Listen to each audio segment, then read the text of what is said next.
Good evening, everyone. My name's Tom Dearling. I'm the chair of the Marine Victoria section at the moment. Welcome to this evening's technical presentation titled Adventures in Antarctica by Captain Jorgen Berg. Originally from Denmark, Jorgen undertook his first voyage to Antarctica as a deck apprentice on the Kista Dam in 1962-63. After working on other ships around Europe, he saw active service in the Royal Danish Navy, serving in mini corvettes from 1967 to 69. Then, with his appetite for the South Atlantic and Antarctic whetted, he returned on a further 3 separate voyages in 1970-71 as first officer, and in 1974, 75, and 76, 77 as chief officer, all aboard the Thala Dam. Since his Antarctic adventures, Jorgen has held many different seagoing and senior port management roles in many different countries, including the US, the Dominican Republic, France, and Denmark, before moving to Australia in 1988. He now lives here in Melbourne, where he's worked for Ansett Technologies Marine Group. I never knew that Ansett even had a marine group. You learn something new every day. The Port of Melbourne Authority and his own company, Berg Shipping Consultancy. So I'm going to hand over to Jorgen. Thank you. Okay, thank you.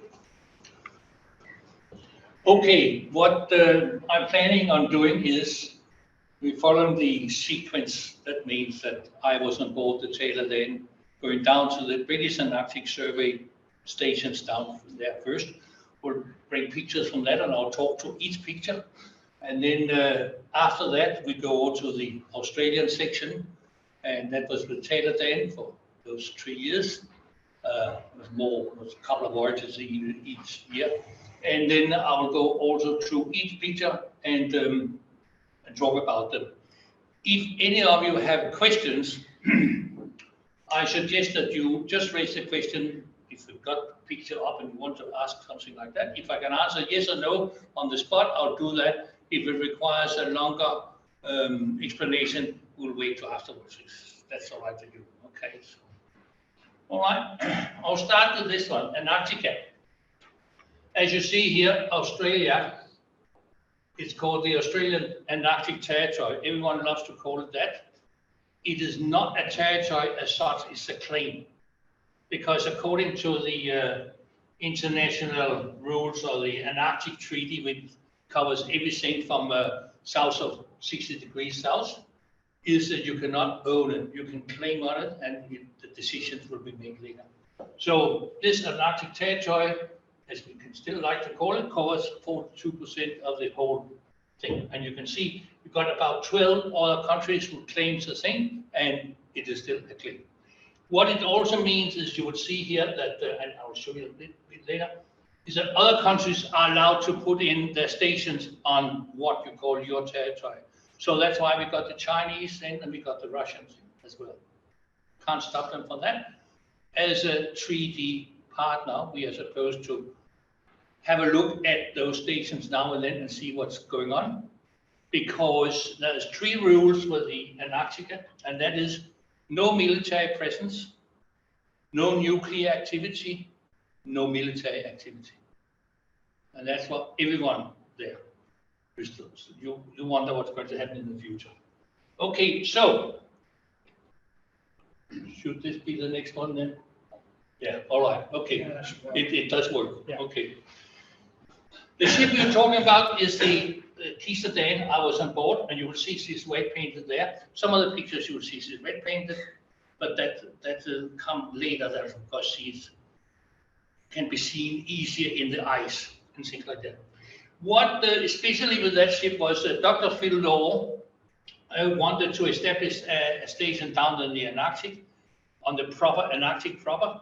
And the government told him that, well, okay, you find the ship and you can do that, but then you just have to close Heard Island station. So he was looking at the ships, and the Kista Dam, he heard about that one. It was built not for Antarctica, it was built for East Greenland trade. So there she's right there. That was on that time. I was on board in 61 in Greenland. So I was 18 years of age, yes. And that is where she is. So that's how she's looking in Greenland, and a bit more picture of her. And that was how we discharged the cargo. You can see before containers. And we still got the fishing boats and things like that with us. On that down there. And all right, that's the last picture of Kisadane for Greenland. I'll show you saying bye-bye Greenland, because that's not what we're going to talk about.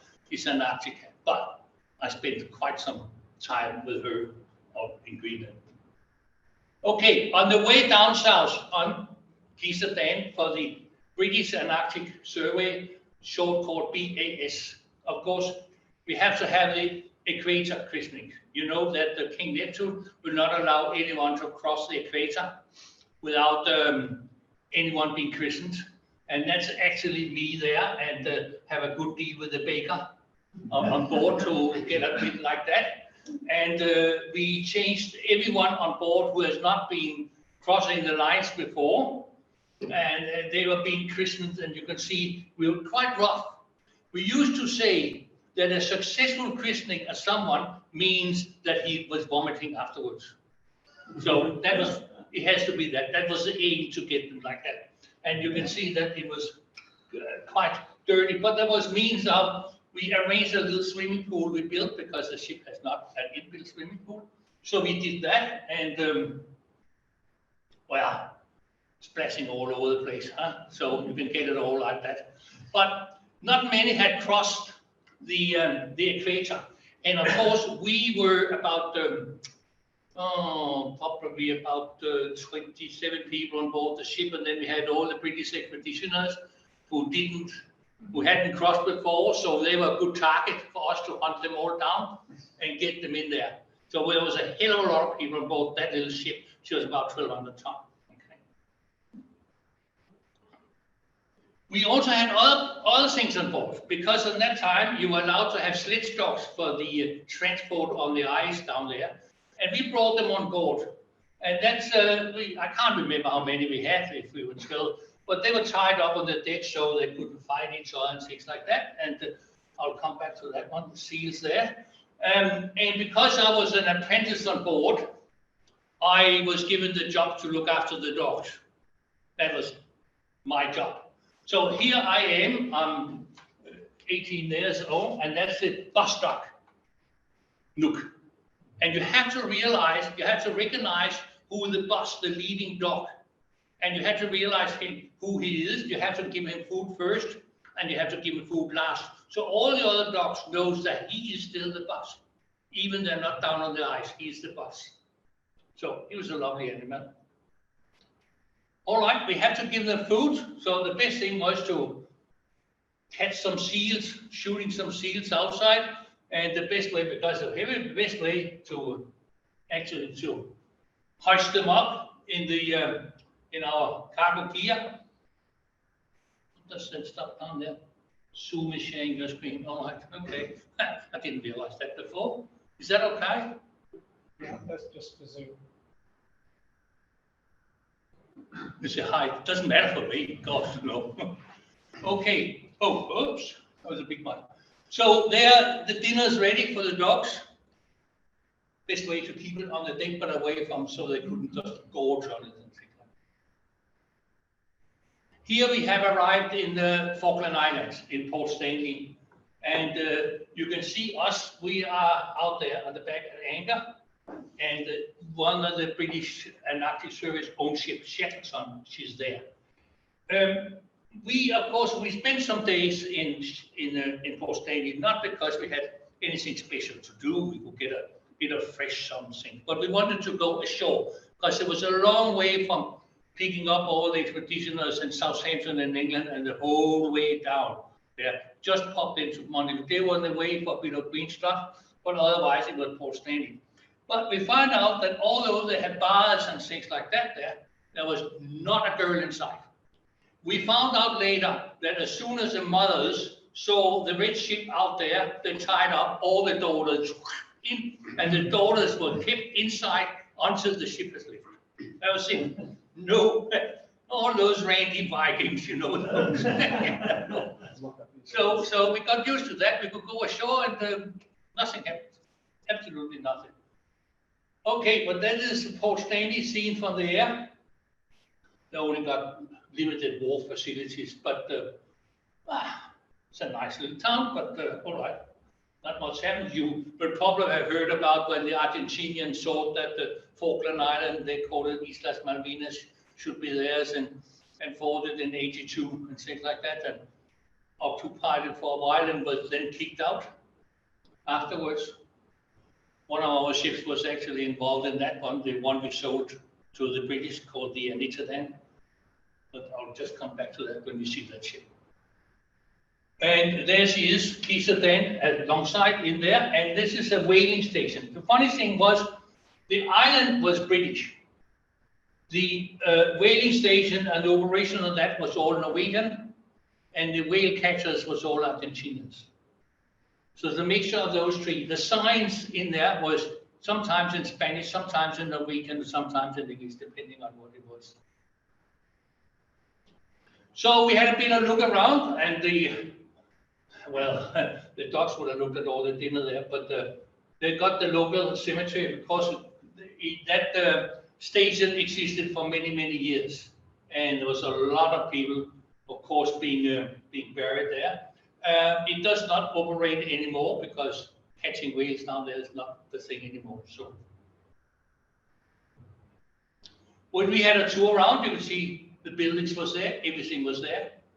And as I said, I don't know how much is put down now because this was in 1962. So, okay, we continued further around to the British Antarctic Survey bases.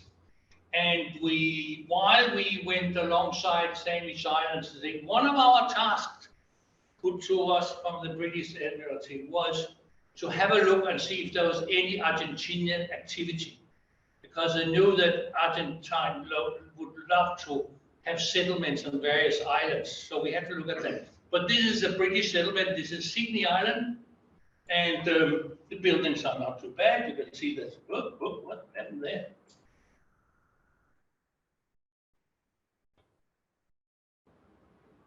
Yeah, okay, that's the next one. All right, now action. No, oh, but that's still little. But that's Sydney Island, that's a building. Do we try from there? Should I try again? Yeah, okay, that's all right. From Sydney Island, we went to Deception Island. Deception Island was in there, the ships come in there, it's actually a crater and filled in with water. And it has been used by ships way, way back. I love to reading the pilot books from the Arctic, and there it explained that old sailing ships went in there, and sometimes the water got too hot because of the activities from the volcano, or it burned off the paint from the ships. So it was still active. Nothing happened while we were there. We had to transfer cargo to another ship, the John Biscoe, but we were aware about this. During the war, the Second World War, it was also seen as a possibility for submarine base, especially the Germans was interested in it. And when we were there, we had a lot of signs on the beach when we went around saying mining danger, because it was all mined and things like that. So take care of that. That's the buildings on Deception Island, but we were not in there for the buildings. We were there to transfer the cargo. And that is John Biscoe on one side and us on the other side, double banking to each other. And of course, not just did we change the cargo, of course, there was a lot of changing of beer and talks and things like that. It was quite a social affair while we were there for those couple of days. Not bad at all. And there's a one more thing, you can just see the name John Biscoe. It was an old British ship. She took the cargo we had from going down to the western part of the peninsula, and we took the cargo she had to go down to Halley Bay, which was our aim. she could not go down to Halley Bay because there was far too much ice, too difficult to go through the ice. There was only Keister who could do that. And the British knew that. They didn't even try to send Shackleton down there. She couldn't do it either. So Keister Dam was an icebreaker? Well, some people call it icebreaker. I would call it, she was an ice strengthened ship. Yeah. She had a hull of about an inch. You couldn't beat it. She was in that way that you could, well, let me say it this way. When she was built, she had a ½ an inch hull. And then she was too light. They found out stability-wise, so they put another ½ an inch steel plates around her. What it made was she was a perfect icebreaker. We could, if we ran into some very troubled ice, you know, like a winter ice, unbroken winter ice, we went astern sort of ½ a mile out, and then full speed on the ship and hit the ice like that. And because of the energy of the ship, she went up in the air and continued in over the ice. Then she sometimes stopped there, and then because of the weight, and the ice went like that. So a ship's length at the time, then back out again, and then full speed in, and then we could do that with the ship. The Keister we could, but the other ones we couldn't. And that means most of our captains was trained up in the first ship, so they damaged all the other ones because they didn't have two strong plates. And the ship owner said, for Christ's sake, guys, look, this is not Keister you're sailing. She's the only one you could actually just went full speed in onto the ice. I think there is a picture somewhere, I haven't got it, where she's went that far up the ice that the boat is free in the air. You can see that the ship is up there on the ice. The propeller and the rudder is free in the air. The energy was there, but then of course the weight of her like that, and then continue. So you can call it an icebreaker, well, but that was an unusual way of doing it. I think that's how a lot of modern icebreakers work. They use their weight to break the ice. Yeah. But she wasn't designed to be an icebreaker. Did she have any concrete or cement in the forepart? No, she didn't. We used to say that a 1.5 meter in the beginning was solid steel. From the bow and weight. 1.5 meter solid steel, more or less, you know. What's the noise like when you're doing that? What happened there? Let me go back again. Yeah, that's all right. That's one of them. Should I just go back and see if we jump? No, that's all right. Okay, we can go from there. The noise is unbelievable when you sail in ice. And because of she was built for ice, that means that they used the heat from the engine room to heat all the cabins. So all the cabins was down below in the waterline, and you could not sleep when you were going through ice on that one. It was a terrible noise, crunching and things like that. But I suppose you got used to it. I did, but the noise was unbelievable. Okay. Yes, Paladin.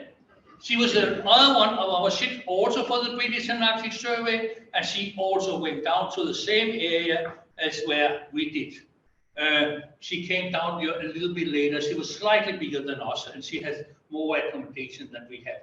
Because 12 of our expeditioners, when they stayed on board, they had to live out in the fortress. And that was not good in bed with her at all. Well, I'll show you a little bit. we normally say to them, you know, when we left the calm weather, calm waters, we said, all right, we stop here until we have the dinner and everything like that. And after that, we said, see you when we're on the ice. Because they got absolutely, there was no way because of the bad weather, and they could not cross the deck and all that. So that was a lot. But Paladin, she was one of the other ones. That's the largest one we had, Jorgen. Jorgen did not sail for the British, she sailed for the Belgian expedition. But same area, basically down there. I have a couple more pictures later on with them. She was about 4,000 tons. She was the biggest. And Dan. This picture is taken in ice, but on St. Lawrence River. But why I'm taking that was she was sold to the British, and she was renamed Endurance. Probably heard that name. She was made to have helicopter deck, and she was in the battle She was engaged in the battle with the Argentinians in '82 on the Falkland Island, and she had her 2 helicopters firing rocket at that Argentinian submarine called Santa Fe, and they damaged that submarine so much that it couldn't be used anymore. That was it. So that was the Anita then called Endurance at that time. Okay, we are on the way into the ice, and you can see the little one there looking, one of their daily penguins. This is easy to sail into because you just sail around the flows and things like that. You don't really try to break them. It slows down your speed too much. This is getting a little bit harder, and because that's ice which is pressed up, so you still trying to find the areas, and you will have noticed that we got the what you call the ice nest or the nest, the crow's nest up there, and when we went into ice like that, it used to be so that the chief officer, the captain, changed to be up there 6 hours at the time. And from up there, you had the engine telegraph, you had the rudder, you had everything like that, what you needed to maneuver the ship. The only one you had a navigation officer on the bridge to keep track on it where we were and the charts, if he could. How did you know that the ice in front of you could be broken by the ship? How do we know that what? How could you know what, like, did you get a feeling for what the ship could get through in terms of the ice thickness? Yeah, you could. Also by the color of the ice. From upstairs, the more darker blue the ice was, the harder it was and harder to break. And you could see on the surface of it, you could see if it was pancake ice, you know, that's not a problem you went through like that. But you really got an experience about how you could go through the ice, or if you really have to go around it. Then we have the coast where you can see small icebergs, and this is a difficult thing to go through. Sometimes you've got a bit of ice covering the deck cargo, usually A1 fuel for our flight helicopters, God knows what, you know, things like that. And we also, on the Kisterdan, we also loaded dynamite and TNT in Plymouth. We went in there and we knew that we had to load a hell of a lot. So we were waiting to get ashore, not ashore, but along the wharf. And the harbor master came up and said, all right, you're anchoring here, you're staying here. We said, what about the wharf? He said, no. You stay out here. We have a warship patrolling that no one gets near you. We come out with a wooden barge with all the TNT and all the explosives on board, and you load it. I said, so Stevedores? And I said, no. You load it. So there was a team on board, you know, we decided, would you want to be in the barge or would you like to be in the cargo hold? If it blew up, it didn't matter really. You would go like that. Okay, yeah, you could, yeah, well.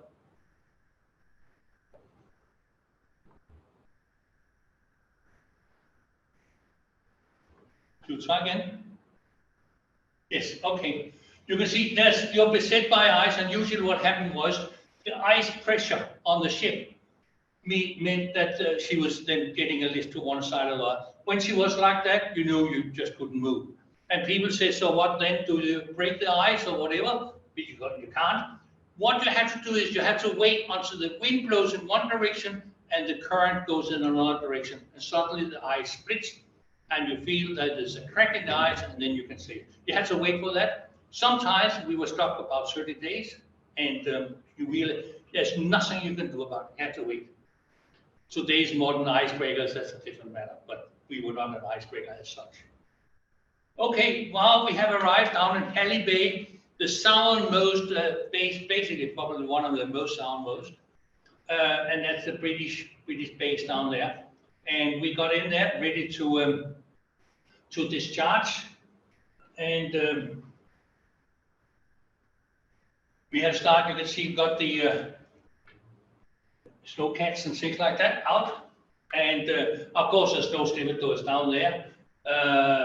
We had to do it ourselves. So there's made tank boxes down there. You can see BAS, British Antarctic Survey, and they're all base set. Base set means Halley Bay as well. So we were down the cargo hold, carry them in, looking on the net, nothing about containers in the net, and up to the net, and then onto the shore side. Of course, you've got interesting, that's an emperor penguin, looking at what's going on like that, having a look around too when we transport the cargo in by the snow cats and things up on the sledges. We were tied up there about 11 kilometers from the actual station. We could not get any closer.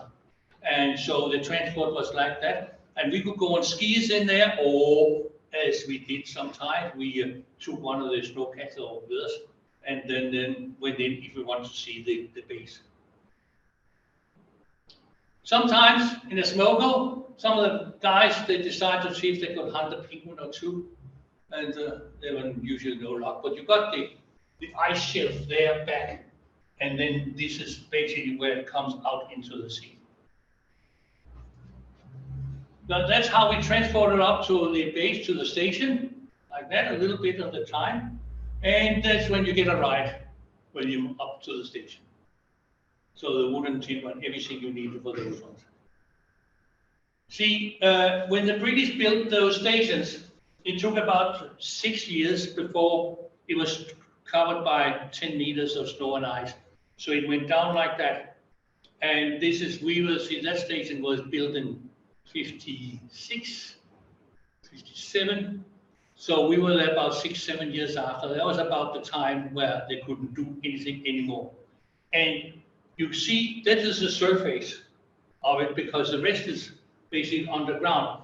So they built some new buildings now and then above ground to see if they could help it, lower the material, but it was still sinking and sinking and sinking. Or rather, snow coming on top of it all. And that happens a lot. And you can see base at Halley Bay, that's the entrance down to the accommodation. And the Antarctic expedition was there, and that time they stayed 2 years, not like we do today, 2 years on the side. As another picture of the entrance, so of course I was interested to get down there, didn't matter how you had to climb. And this is what you can see what's happening. This is down underneath where the ice is breaking into it and crushing the base. Slowly, and eventually you end up with a picture like that. That's a corridor down into the accommodation to the ice. And you're about 11 meters under the surface. So of course, the British, they built that way, they built about 5 stations, each time after 5, 6 years or whatever, built one on top, moved it inland, because the ice moves about 400 meters per year out towards the sea. So they built a new one. And of course, that was expensive to do that. All right, so we're sailing the ship out. This is still Kista sailing out, and then we go into what they did with the stations. See, I said the ice moved 400 meters per year out. And of course, big cracks came in the ice various places. And they had to be sure that they were not caught. And you can see like this. See, this is Halley there. You've got a big rift there. And all this breaks off and floats out. So if the Halley Bay was there, it would go to sea and then it'll be lost. So they had to work something out. And this is where they was working on. That's where the ship is charting it, you know, the Halley Bay, the new side, because that's the Chasm 1 coming up that way. So they don't want to put anything in there. That's the base in there. And the new side for it. So to move it, and instead of building a new one by wood all the time, they figured out a new thing. This is the way they did it. This is all building, all modules, workshop modules, staying in people accommodation and things, and they are all on hydraulic skis. So you move them. And I'll show you how they move them, because that chasm you saw that, they had to move it, otherwise they would lose it. Of course, you also could go down from one of them, like a gangway, like a ship, why not, you know, same thing. And this is the main of the British Antarctic Survey. This is what you're saying, where they spent their leisure time in it and things like that. They had a lot of goodies in that one. You can see you can see the difference from where the ice was crossing it down in the long ice corridor. This is how it was. So they had to save all that and move it, and then they have prepared the moving. So you can see the hydraulic skis there and the equipment to take up the pressure. See that red one you saw weigh about 200 tons. And so they had to prepare to move it inland, and they usually move them up 20, 30 kilometers inland each time. Sorry, what year is that roughly? This would be, let's see, this would probably be the first time they moved it. That would have been in 64, 65, something like that. 64, I think. Because even now it looks quite futuristic. Well, it is, like, of course. It's 50, 60 years old, but Yeah. it still looks like something from a sci-fi movie. No, hang on a second. Let's see. 56. No, let's see. We was down there with the first Halley Bay base. That lasted 6, 7 years. Then they built another one. That got crushed. Then they built another one. That got crushed. Then they built another one. They built 5, which got crushed within a few years, 4 to 6 years. Sounds like a Monty Python sketch. It is. I mean, someone was really thinking, oh, no. So this is later. I can't exactly tell you what year they did that, but it must be some time ago also, because they moved it once, the whole thing back. And Do they tow it? Like, what's the mechanism? I'll show you how they do it. You see the tractors there? In there, they disconnect because they've only move one unit at a time. So they got the tractors in there, and then they simply move them like that up on the skis, and that's how they move the big units. And of course, people down there having a look, see how they do it. And you really have to get all the loose snow away before you can actually move it. Can I be just clear on one thing? Are we over the ice shelf or are we over land? No, there's no land underneath there. It's just the ice shelf. We're on an ice shelf. You are on the ice shelf. Ice shelf is, the whole ice shelf is moving out towards the sea with a 400 meter per year. There's no land underneath. Yeah. How far in before the land comes under? I don't know. They would have to drill way down to find out about that, because the ice shelf gets thinner and thinner and thinner. Is that because the claim didn't have any land underneath it? Is that because that particular part of Antarctica? Yeah, they choose to make it there. I mean, most of the Antarctic bases are built on rocks, but there are few who built them on the ice like that, and simply move them like that. Is that like a poor choice of claim? Yeah, the British did that. But the British also have bases which is actually on the rock somewhere else, you know. I suppose it's depending on what purpose they want to use it for. You can see the big one being moved. They need 3 tractors to move that one, the 200-ton one. And then, of course, with the transport, they can put it up and down accordingly, because it's all hydraulic. And there's a couple of them how they drag one of the other units. Were those modules built down there or delivered down there? I don't know. I think that delivered down there at least the hull of it, and then they probably put together inside and all that fill in. Because 200-ton unit, you wouldn't really be able to land that anywhere with the ship. Even there are some heavy lift ships down there, but not to 200 ton. And that one is a 200-ton one. So, I've got no doubt these will float. well, maybe it could float. I don't know, but it'll be damaged by the ice on the way in. You can imagine being crunched in on the ice when you just do that. And there we are in the new position, connected the power sort of thing, and ready for the next winter, which is coming with the snow. So. Were these your photos? Did you take them? No, they're taken from after the time. They are actually photographs from the British Geographic Society. Yeah.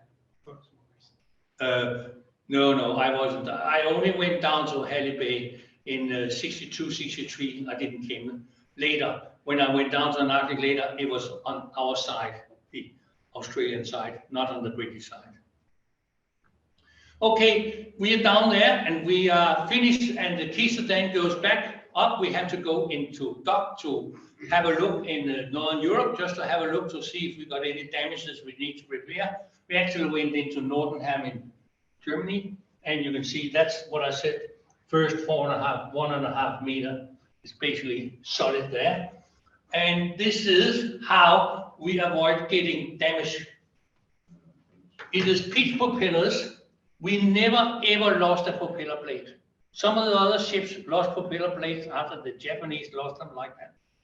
We never did. They're really, really specialized propeller blades. They are pitch, so that means, of course, as you know, you run the engine all the time. You just change the going forwards and backwards. That means you don't stop the engine, the main engine. You just run.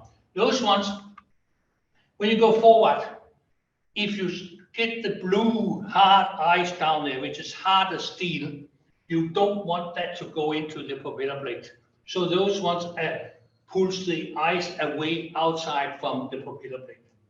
When you want to go astern, the danger, of course, most danger is the rudder. You've got the ice knife there. And you can actually get this missed on the spot. If you are a navigator on the bridge and you don't have the rudder midships when you go astern, there is no way you are going astern in any ice without the rudder being a midship. It doesn't matter if you want to go over there, whatever. The rudder is a midship when you go astern. Otherwise, it is not protected and it's damaged. You can imagine that you're going in with the ice, heavy ice in that one, the rudder is gone. We never lost the rudder either, but we also knew not to do anything special there. And that's seen from the aft.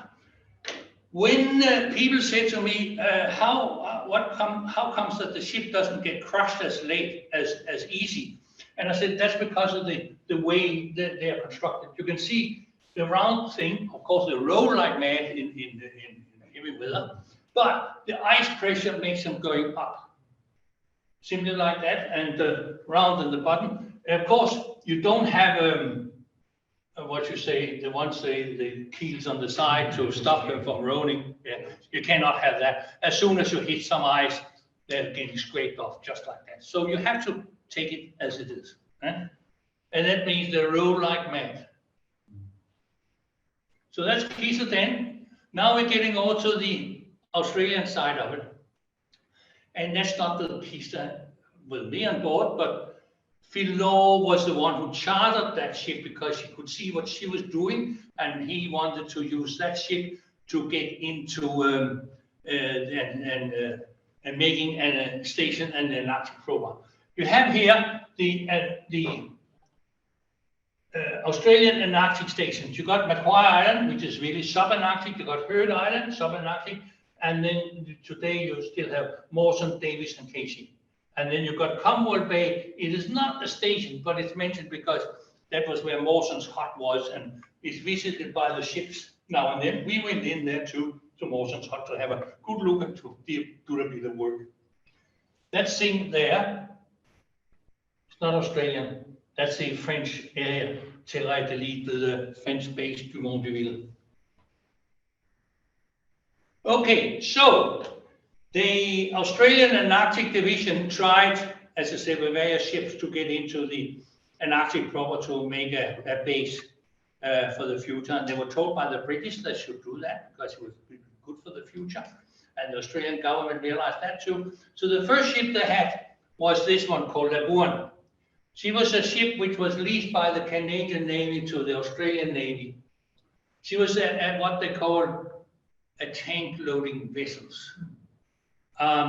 She was terrible in weather. She was terrible in ice.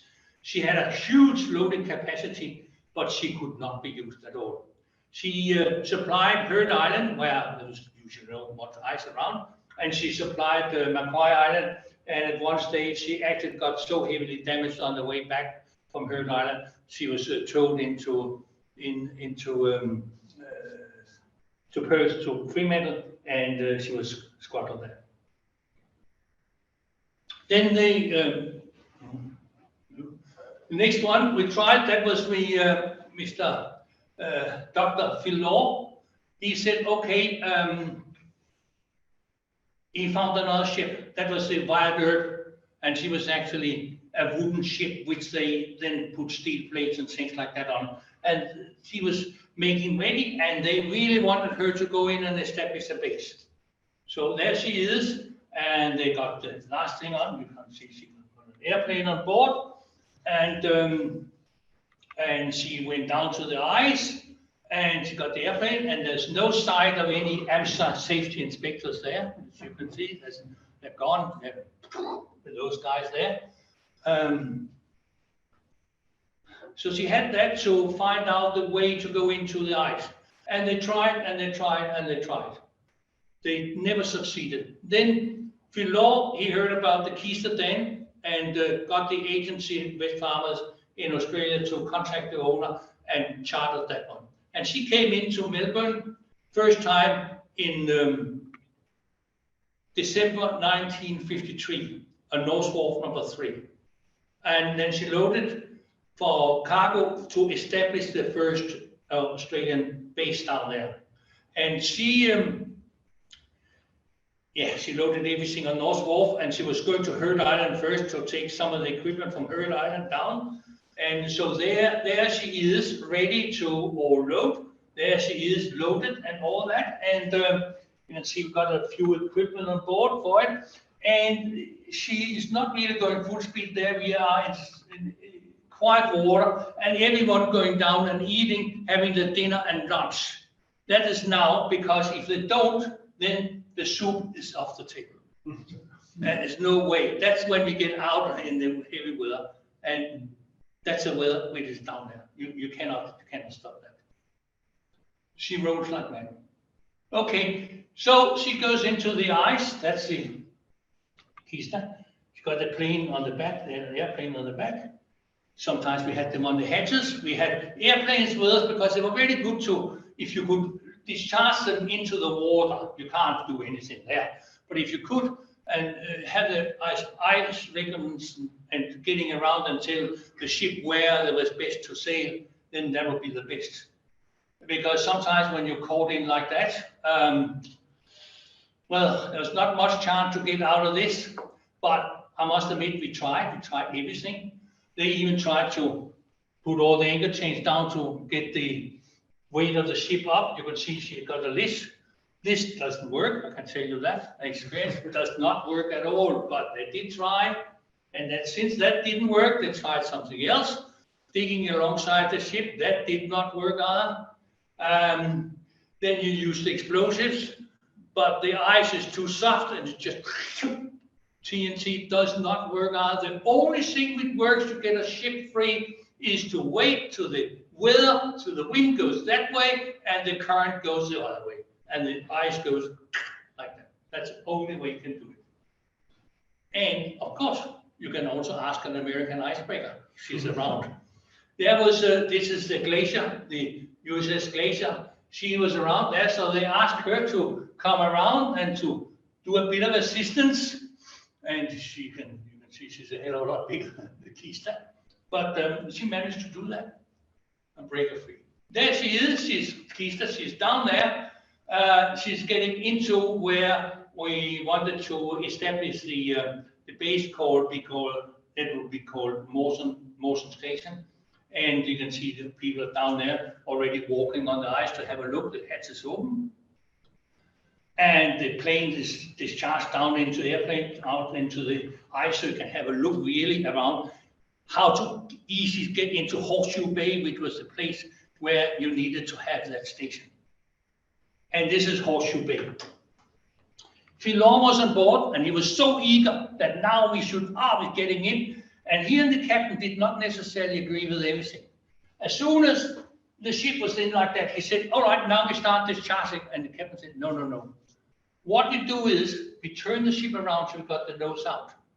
Because you never know what happens. We need to be able to sail out. If you got ice pressure and we got the nose in and the stern out, we have limited chance to actually get out. And that's a good rule with ships. Even when I was arriving here with ships in Melbourne, we always had the nose out, but that was not because of the ice. It could be the stevedores going on strike, the tugboats going on strike, and everything like that. So you could let go your ropes yourself, and out you go. Huh? So the golden rules always had your nose out, so you can leave whatever happened. Huh? Revolution, gust, or whatever, high water, doesn't matter. But this is Horseshoe Bay, where the Mawson base was going to be. And discharging down onto the ice there, it got in, so we had some firm ice there, and airplanes down and everything down there on the sledges and in onto the rocks, because Mawson base is built on the rocks, not on the ice. And you see, she's sorry? No, she's back there, she's on the back, and Ari, Australian National Antarctic Research Expedition. That was what you call it. Today they call it the Antarctic Division, or the Australian Antarctic Program is the newest word for it. But okay, did that. And there is the, what happened there? I don't know, it just jumps out. Hang on. Jump back now and then, doesn't it? Okay, when we continue there. Okay, we had different equipment. You would be laughing at that one, but they used that one as well. I mean, gosh, you know. So farming equipment will be the thing on, but it works. This picture is different. This is not from the discharging down the Commonwealth Bay, at the Horseshoe Bay. This is from, I mentioned before, the Erika Dam. This is Belgian cargo. What they did was they discharged it all on the ice, far too way out. The expedition leaders wanted to be dashed on the ice, and the ice starts breaking up, and the equipment starts dropping down into the sea. They lost a lot, and the ship had to return. This is the Erika Dam cargo. That was an absolute disaster. Okay, we're back to Horseshoe Bay, and I bet that this is Dr. Phil Law standing there, the official opening of the base on the 13th of February 1954. The Mawson Station. And that's Mawson Station, how it's seen 6 years after this is 61.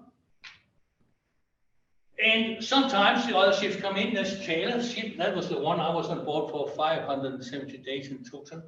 That's her sister ship, Magadan. So this is in Mawson Station.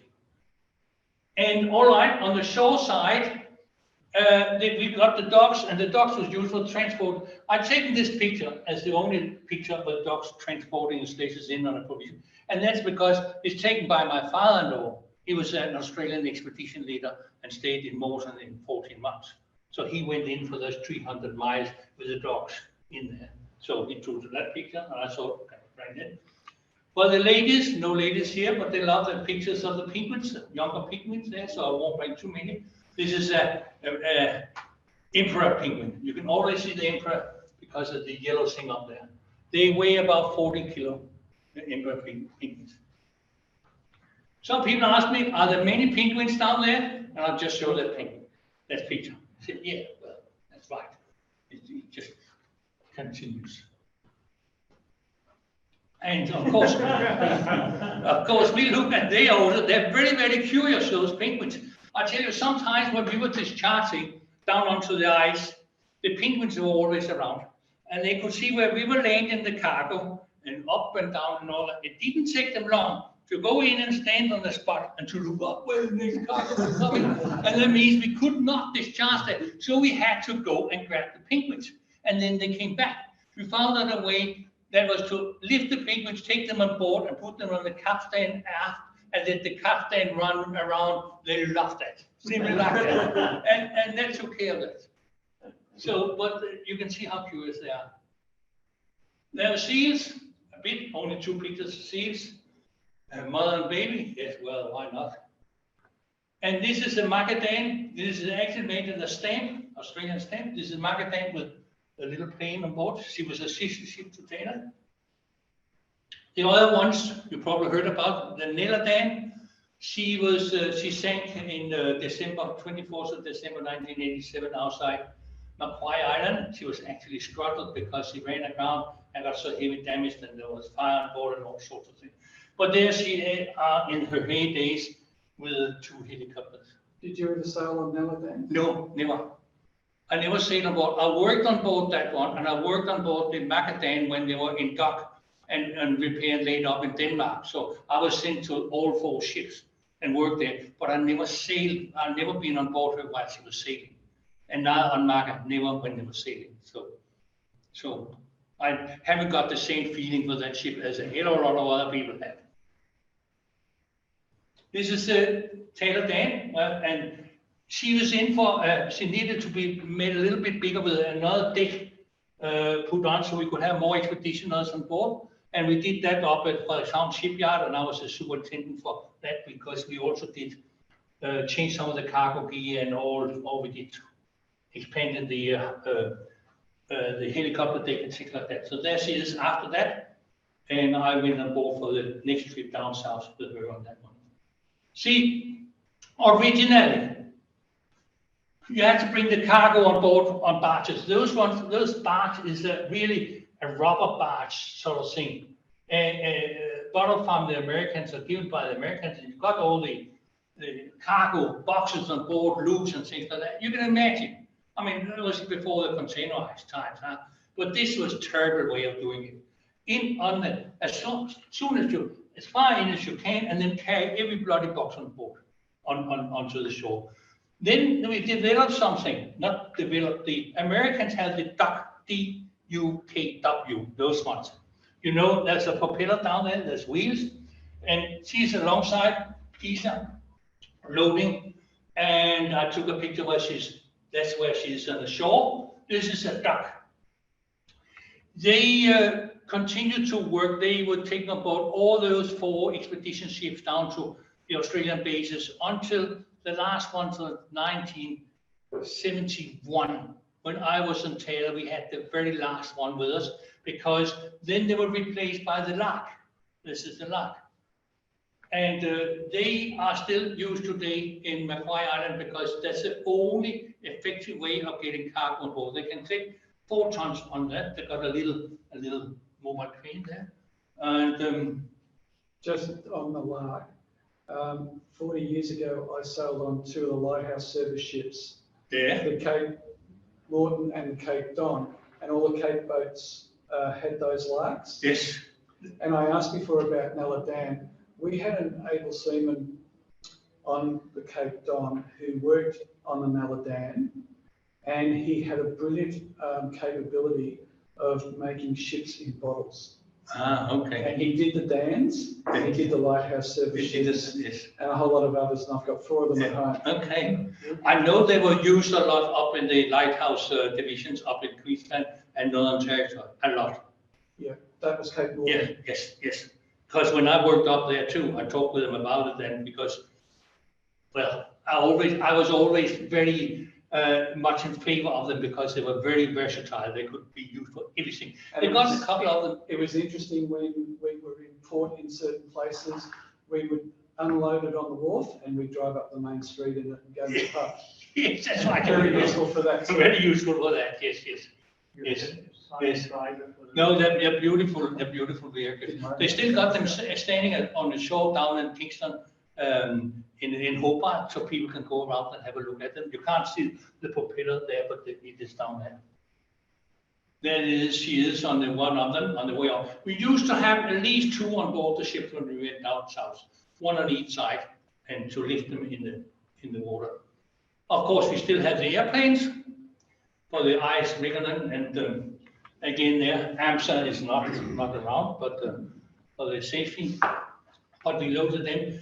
We also had bigger airplanes. Some people said, holy mackerel, we loaded that one, the DC-3, and well, you could get them on and off the ship. It was a little bit difficult sometimes, but you could do that.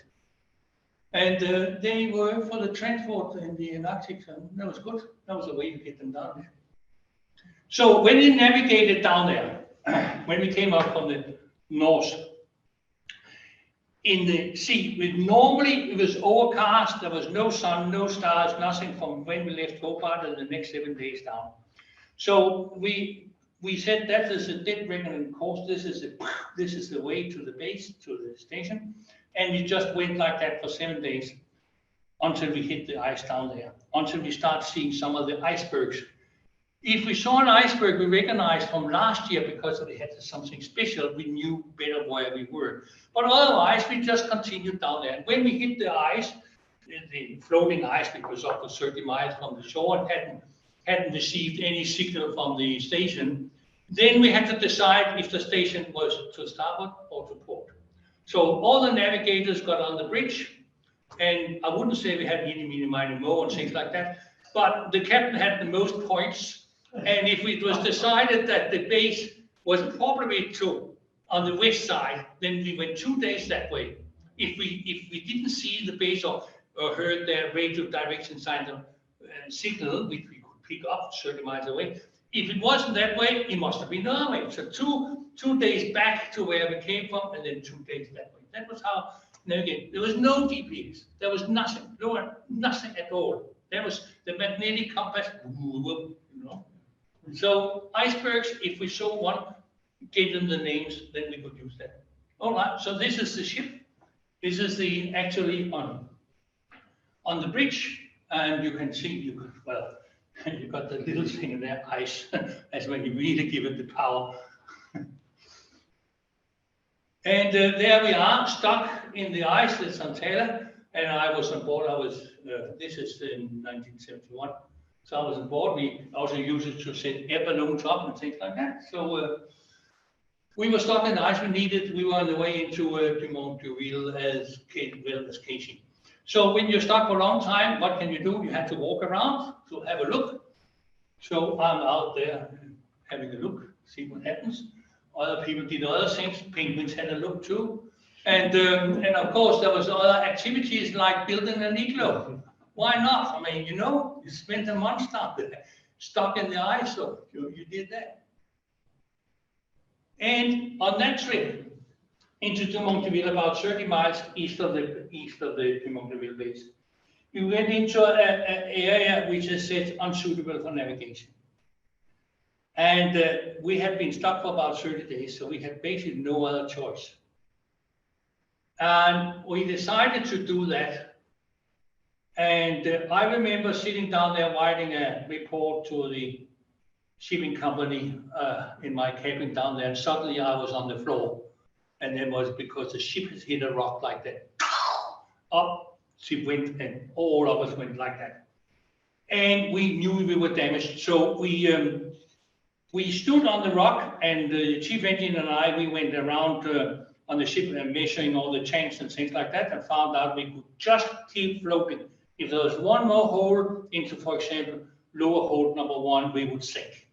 The French people, we had French expeditioners on board, and they got absolutely wild. They want to go to the lifeboat straight away, with that thing, because she started having a little bit of a lift, a little bit.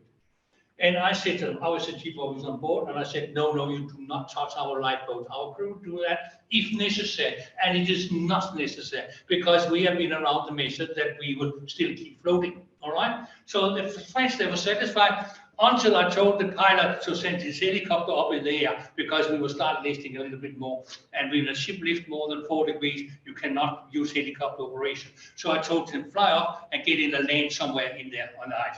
Then the French thought that was it. But it wasn't. So she stayed there on the rock about 4 hours. We couldn't get off, and we knew she would float. Then we got a big ice floe coming like the half of Tasmania, or whatever you would say. And she came because the current came from aft about 3 knots. And she hit the ship from aft, and you cannot stop an ice floe like that. So she lifted the ship up on the rock and over the rock and onto the other side, twisted her around. The noise was unbelievable. She could like that. And down on the open water, not open water, but more water on the other side. So we were out measuring if our number 1 hole had been punctured in that way. It wasn't. So we said to everyone else, we'll be floating. But we had to go in and find out if we could repair. This is in the French base, Dumont d'Urville. They got the divers down there to have a look, and they came up and they said, no way. They said, you cannot repair. You have to, eventually, when we discharge, you have to go back to Williamstown and get it repaired. And of course, because our nose was down, because all that water was filled, so we had to get the propeller and the rudder down as well. So we had to fill all the ballast tank up. So she had about a freeboard of about a foot when we finally left the ice. And the company in Denmark, they were so worried about that we would sink. Even we said we will not sink with this. So they asked the American icebreakers to follow us on the way. And after 2 days, we said, look, go on with your business. You know, we are not going to sink. We'll make it up to Melbourne. Don't you worry about it. So we did. And after discharging everyone in Dumont-Deville, we went further up north, and that is in Williamstown, January 1977, where we got repaired because there was only dock which actually could take us. And the boys knows what that means. Neither despair and don't despair. we Okay, we were back after repair back, and see, this is some of the cargo. This is to the French base Dumont-Deville. This is the cargo. The big things had to be towed by their snowcats up there. And when there's less ice in there, we can get in there, build a gantry crane. So the gantry crane was used, and you can see lifting the cargo up to the snowcats. That makes it a lot easier. Sometimes they had the snowcats up on the ice shelf, and they got into a crevice with some sets of wheels. And I was asked to go up and help them with the barge and some equipment. So I stayed over with the radio, and we got all that and had a good look at what it was. See that you can see there's the wires. There's always wires between each unit on a time, because if one unit disappears, if there's no wires connected to the other one, it just goes down the drain. Huh? So this might save them. And we got that one up eventually. This is the Dumont-Deville station as it is today, the French station. This is the Casey station, the Australian one, where we went down a lot. This is the Mawson station today. And the last one of the ones on the mainland is the Davis station. You also have Macquarie Island, but there's no ice around the Macquarie Island. It's a substation. Macquarie Island is really under the administration of Tasmania. So, and then of course you have the other one. This is on the Heard Island, but they have to dismantle everything like that because the Australian government says there's no money enough to keep that one going and building a new station down to the Antarctica. So below, you have to dismantle that and take it with you. So we did. And that's Mawson's hut. We went in to have a look. We couldn't get inside because there was a lot of snow inside, but we collected a few items from out there and took it home. But now it's ice-free inside, and they made a replica, which is now situated in Hobart down there. Today, it is really different. This is what the British call the capital of Antarctica. This is the Rotorua base. And you see the landing strips, and where you saw how we transport the things earlier, I can tell you they have 20 dash flights between that one and Falkland Island per year. So they just like, this is the landing strip. And of course, why not building a wharf as well? One of the new British ships. So it's a hell of a lot easier. And of course, on the French side and the Italian side, they built a new station about 80 kilometers inland, and as a joint venture to see what they can pick up on their all scientific stations. And this is a German station, the Neumeier. She can also be moved. And then you got this station. You know, I talked about the Erika Dan taking cargo down and the gold got lost. That was years ago. This is the Belgian station, the new one they built. And it looks actually quite something. This is the Belgian station, Princess Elizabeth. Today we also fly down there. You got the, this is an Australian aircraft. You can land down in the ice. They call it the ice drone, aerodrome, 80 kilometer inland from Casey. And you can land there about 9 months a year. The other 3 months, the ice is soft. The snow is too soft. You cannot land and take off. So you don't do it. But that's the planes they use now. They fly down there often in those 9 months. The Americans always make things bigger. So that's the American way of transporting by aircraft. You know, I mean, why not? And see, Australia, we wanted also to have a runway, a more permanent runway down there. And that's not far from Davis Station, because you've got some Chinese stations laying in here, and we wanted to keep a little bit more check on those stations, which you're really supposed to do. So that was a runway they were going to build, and suddenly in November, 1.5 years ago, they scrapped it just like that. Not a word of why, but they told everyone else, look, we will give you helicopters and we will give you drones instead. So drones, you know about what drones can do today. From yesterday also, we got some of the bigger ones. and yeah, well, I think this is a military one, but you never know what happens. But because of the inside of that stations, the Chinese had 3 stations, I'll show you. And we are supposed to be able to inspect it, but we haven't been in there since 2009. And you don't really know what's going on in there. They're not supposed to do anything military or nuclear or but who knows? And they also promised us helicopters, so you can see one of the ships we could have 3 helicopters on board. This is the new helicopters which is going down where that runway was supposed to be. And this is the news. The Aurora Australis, she was in service here for 30 years. Now she is up in Abu Dhabi, and don't know where she's going to be used for now. She had been refurbished so she can actually go down south of the 60 degree again, because certain requirements allow only specialized ships to do that. And there's the Nuina. Nuina, you know, she has a lot of problems. I will just show you a couple of pictures. But she managed to get through light ice down there on her first year. She has been in Singapore since 29th of March last year for repair. The trouble is this. It's a combination and the gearing between electric hydraulic gearing between the 2 engines and all those things. They cannot get it to work really well.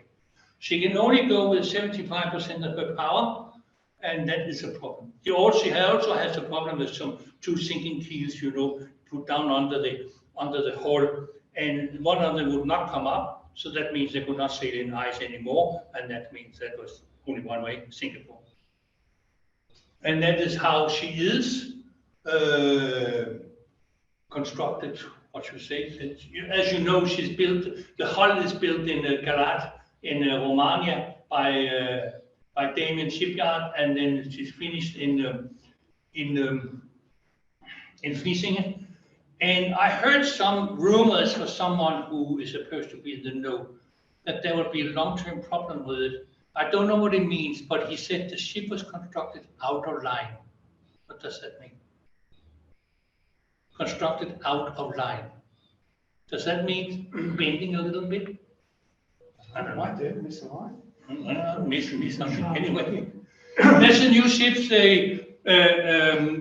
We have the Australian expedition has taken into charter for this year and the next year. That's one of them, Avik, and that's Avik again, and that is Avik again. You can see she's different.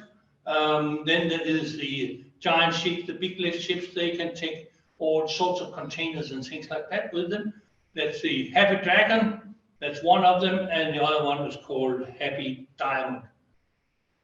That's Happy Diamond, and they're basically sister ships.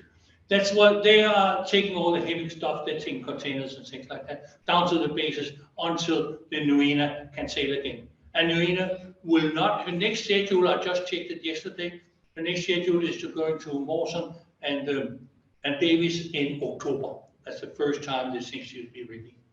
And that's the French one, going down to Dumont de Ville. She also helps the Australians, she's the Astrolabe. She also helps the Australian going down to Casey sometimes. She takes cargo, pops in like that. The French are always good. They change a lot. The Australians love the French bases because they got a bit of, you know, Pernod and all that stuff. So, and that's James Clark, right? That's one of the British ships, the new ones. And that is the brand new Sir David Attenborough, also the British.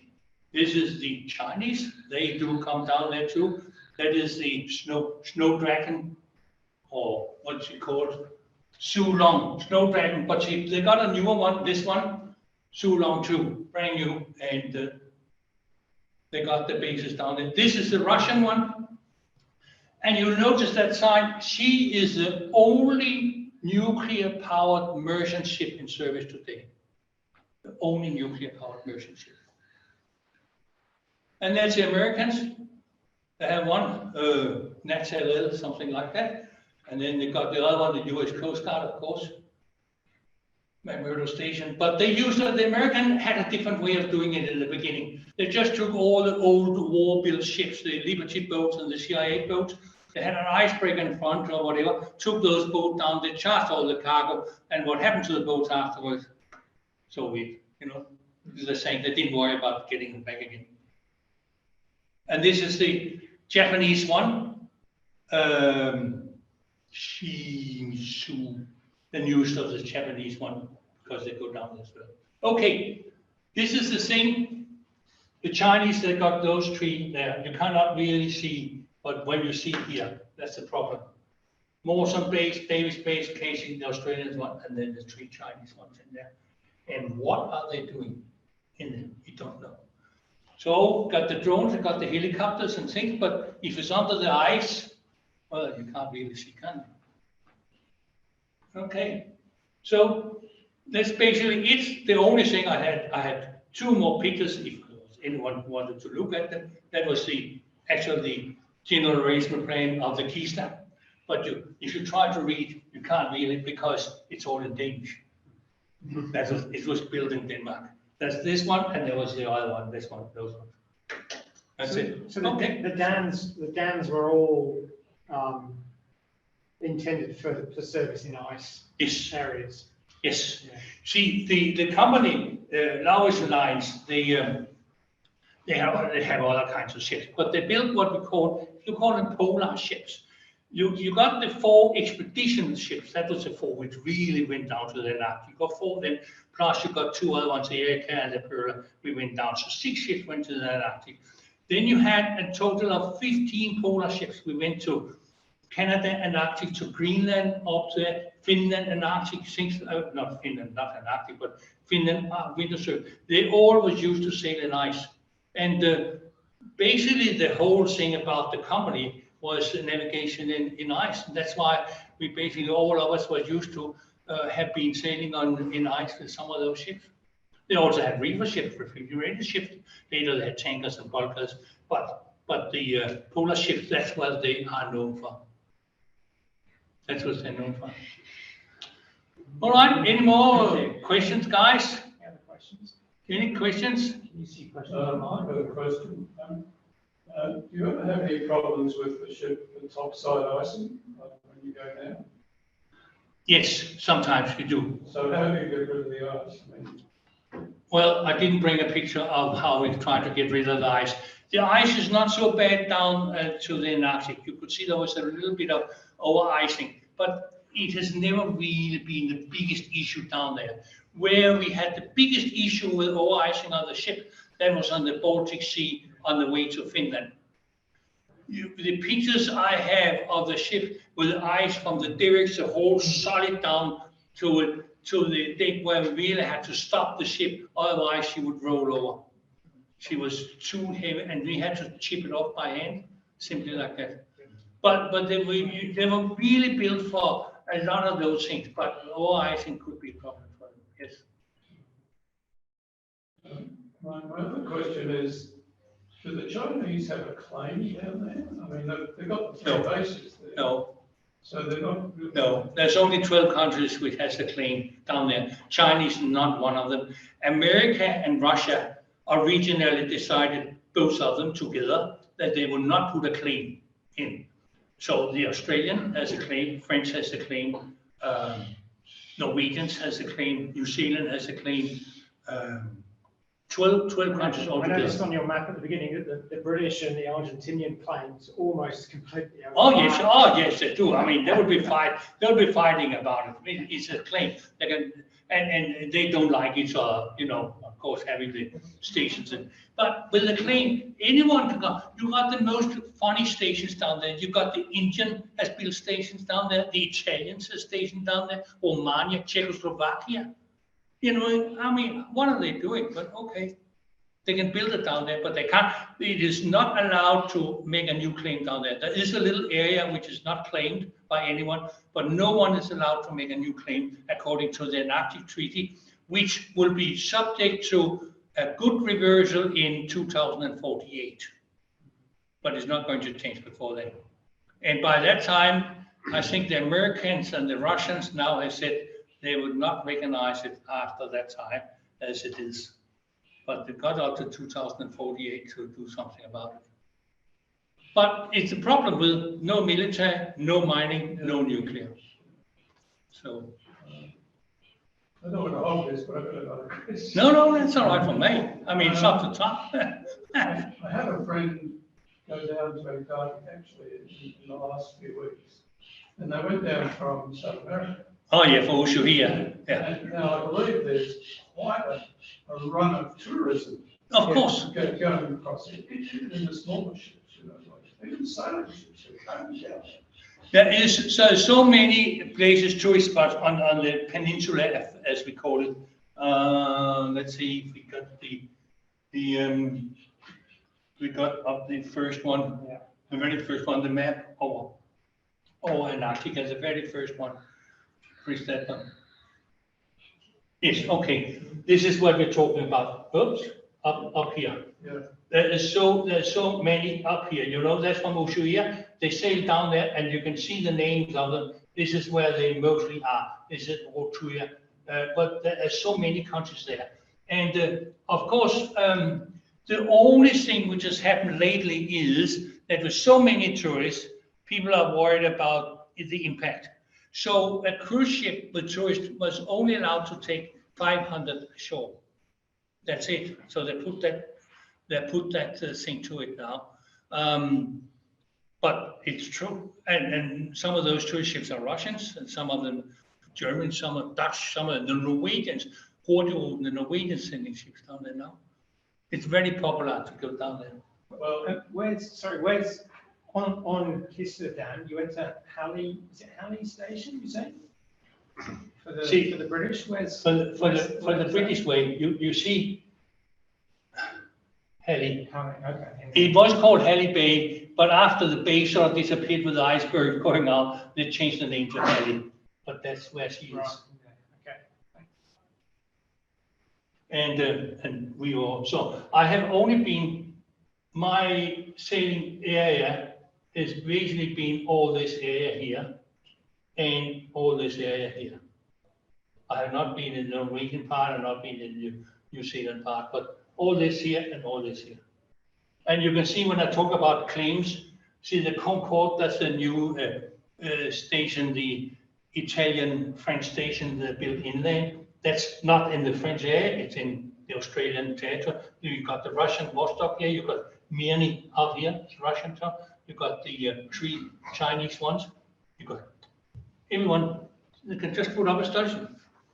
What is that bit that is not coloured to the left-hand side? Well, there's no. This here, That circle, yeah. there's no claim. No claim. And they're not allowed to put a claim on now.